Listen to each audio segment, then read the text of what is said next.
Recentemente, o Brasil foi palco de uma severa onda de queimadas por todo o Brasil, especialmente no Amazonas, no Pantanal, no Cerrado e na nossa Serra do Mantiqueira.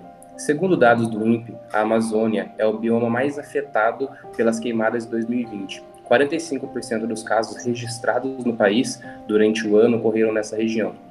Dados que, de janeiro a setembro deste ano, o número de focos de queimadas registrado é maior desde 2010.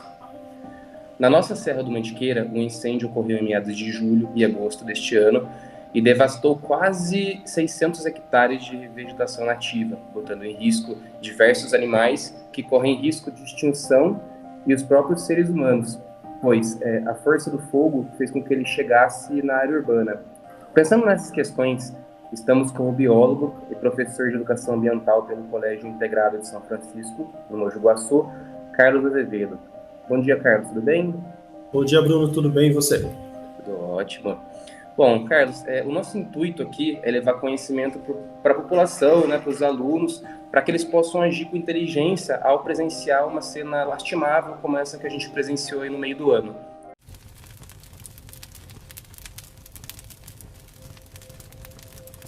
Qual que é a diferença entre queimada e incêndio? E quais são as principais causas? Existe uma diferença entre esses dois termos. Quando a gente fala de queimada, faz parte das técnicas tradicionais da agricultura familiar. Isso já vem há muito tempo e ocorre no Brasil todo. Tá? O objetivo das queimadas é limpar, então, as áreas para o plantio das culturas temporárias. Seja você investir para o plantio ou então na parte de criação de gado posteriormente.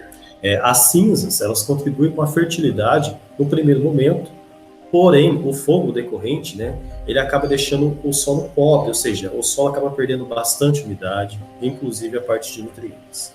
Agora, o incêndio seria um fogo descontrolado. Tudo se inicia de uma queimada, seja para fazer uma limpeza. Quando perde o controle desse fogo, ele começa a avançar para outras áreas, para matas fechadas, aí nós chamamos de incêndio. Tá?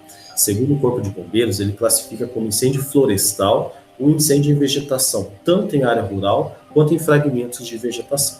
Então, está aí a diferença.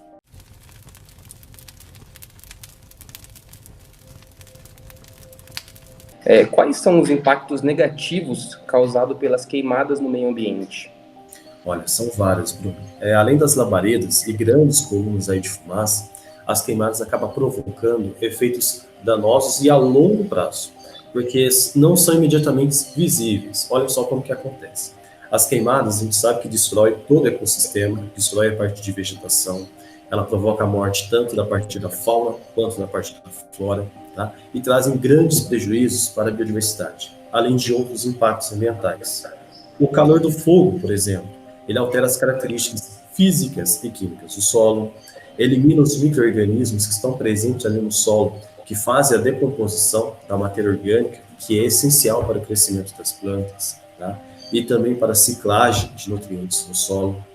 As queimadas, elas provocam a redução da fertilidade, porque perde bastante umidade de água, nutrientes, acaba mudando até o pH do solo. A fumaça, ela causa também a parte da poluição atmosférica. Nós aprendemos que todas as plantas e vegetais absorvem moléculas de gás carbônico, né? Com a radiação solar, transformam em moléculas de oxigênio. Mas quando ocorre o processo de queimada, toda essa fonte, né, de gás carbônico que essa planta armazenou, ela vai devolver de volta para a atmosfera. Esse é um risco grande por causa do efeito estufa. A gente vê que o principal gás que causa o efeito estufa, né, é o CO2, é o gás carbônico, que vai causar ainda mais o aquecimento global, modificando aí o clima da nossa região e principalmente do planeta.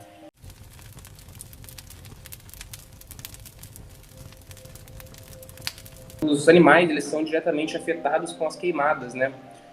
Quais as recomendações para a população que presenciar um animal se refugiando nas áreas urbanas? Bom, Bruno, grandes incêndios florestais podem acabar com a vida de várias espécies. A gente vê, tanto presencial quanto em noticiários, né, a migração desses animais e insetos que estão no seu habitat, lá na floresta, e vem para a parte meio urbana, né? Acaba invadindo aí grandes residências, né? A parte de praças, né? E a própria cidade mesmo. Se você encontrar um animal silvestre em sua residência ou na própria cidade, A primeira ação a fazer é entrar em contato com o Corpo de Bombeiros e também com a Polícia Militar. São esses os profissionais que vão capturar o animal, fazer o manejo e fazer a soltura desse animal em um habitat, uma mata preservada. Tá? Para garantir a saúde e o bem-estar dos animais, né, não recomendamos que vocês alimentem os animais ou então que toquem os animais. E, isso pode correr transmissão de doenças, tanto para os animais, tanto para nós seres humanos. São animais silvestres, a gente não sabe o comportamento deles. A gente vê que alguns lugares de queimadas, né, tanto o pessoal do Corpo de Bombeiros e voluntários acaba até oferecendo água, né, frutos que são essenciais para os animais. Mas, dependendo da espécie, né, e por medida de precaução, é melhor a gente chamar esses profissionais para que façam parte do manejo.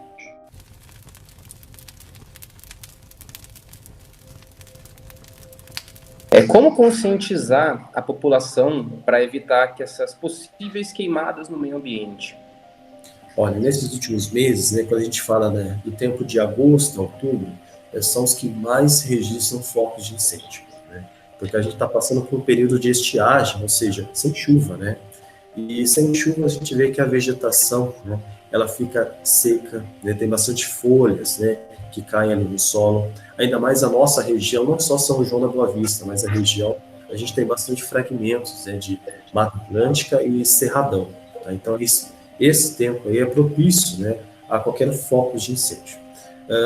Além de trazer prejuízos ao meio ambiente, ela também causa danos tanto à sociedade, em especial à saúde pública. De acordo com o Corpo de Bombeiros, por exemplo, provocar um incêndio ambiental é crime. E ao avistar um foco de queimada, a primeira coisa a fazer é tentar entrar em contato com o Corpo de Bombeiros, Defesa Civil, né? Apenas só relembrando, reforçando, né? Corpo de Bombeiros, né, 193, Defesa Civil, 199, ou então a própria Polícia Militar, que é o 190, né? Avisar, passar as informações corretas para que possa agilizar o processo de salvar essas partes de queimadas.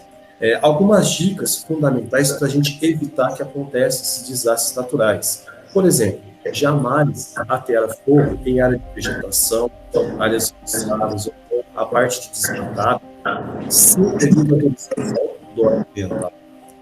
Para propriedades rurais, por exemplo, né, manter sempre, né, aceiros, né, são caminhos que impedem, caso aconteça alguma queimada, né, que o fogo avance para outras áreas, tá? E os vizinhos ficarem sempre atentos, né, com qualquer mudança, qualquer surgimento de fumaças, focos de incêndio. Temos que falar também da área da zona urbana, né? Tem muitos terrenos aí que o pessoal, ao invés de fazer a capinagem, né, acaba atacando fogo, né? E isso acaba prejudicando não só a qualidade de vida, né, a qualidade de vida, e isso prejudica bastante, né, a parte dos animais, dos humanos. Vai ser bom evitar, né? Outro exemplo, a parte de queimar lixo. Você vê que muitas pessoas acabam amontoando lixo, folhagens, perdão, até entulhos, e acaba atacando fogo. E isso é preocupante, que se estiver próximo de uma área de vegetação, de uma mata, né, pode perder o controle e esse fogo se alastrar. E aí vem o famoso incêndio florestal, que fica mais difícil, né, a gente conter esse incêndio. Um outro exemplo, né, não lançar bituca de cigarro, se estiver dirigindo na rodovia, por exemplo, né, não jogar bituca de cigarro em qualquer lugar. Se cair num ambiente que tem uma vegetação seca, né, o calorzão é propício a surgir aí, a iniciar uma queimada.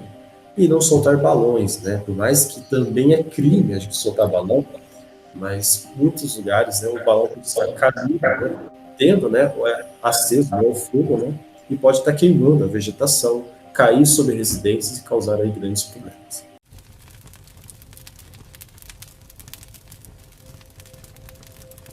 O que fazer em casos de incêndios florestais?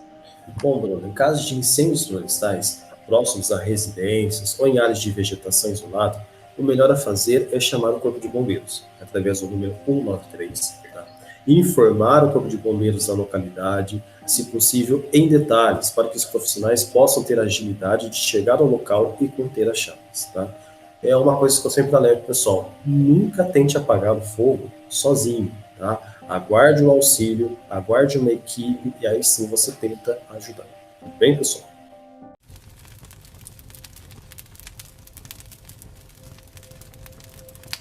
Depois do controle das queimadas, é possível reflorestar a área que foi degradada? Para a gente fazer um reflorestamento eficiente, né, é preciso plantar as espécies corretas de vegetais para que as primeiras barreiras de devastação sejam ultrapassadas. As primeiras espécies, né, a serem inseridas em uma área que foi degradada, seja pelo desmatamento ou então pelas queimadas, né, a gente trabalha com espécies pioneiras. Tá? Podem ser tanto espécies frutíferas como goiaba, o cajá, pode ser espécies que contêm flores como os ipês, né, ou até espécies de grande porte como o jequitibá.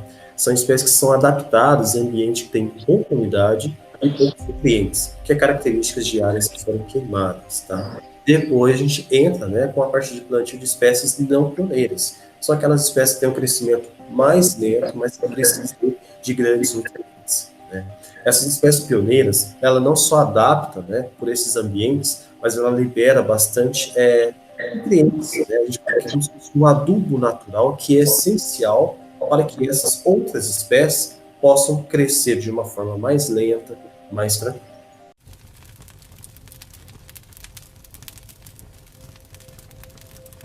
Quais seriam os benefícios do reflorestamento?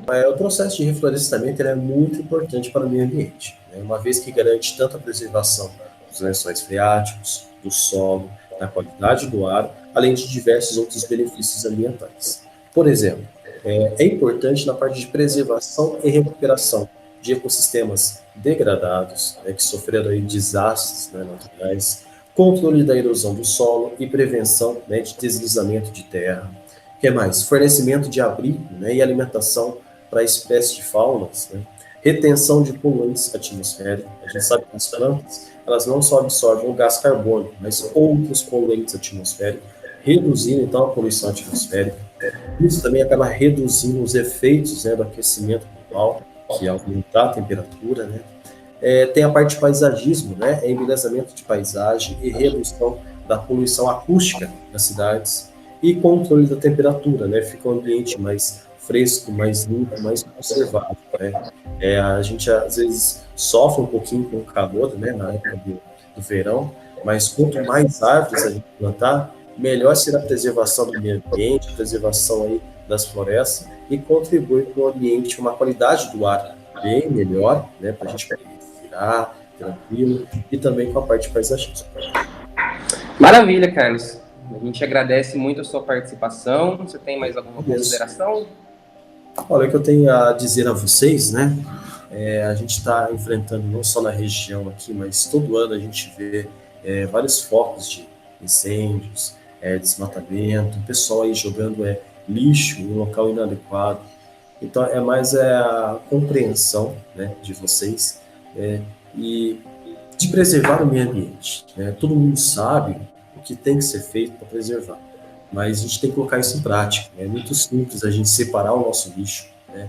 É muito simples a gente plantar uma árvore, né? Fazer áreas verdes, uma praça, né? E assim, é bacana porque é um ambiente, né, agradável, né? Tem uma qualidade melhor de vida, né? A gente fala que o campo tem uma qualidade melhor, mas se a gente investir nessas ideias, né, tão simples, né, ideias inovadoras da cidade, isso vai contribuir bastante, não só para a nossa vida, mas também para todos os animais aí e plantas. Então é conservar o meio ambiente, pessoal. Maravilha. Muito obrigado, viu? Eu que agradeço. Um abraço a todos aí. Um abraço.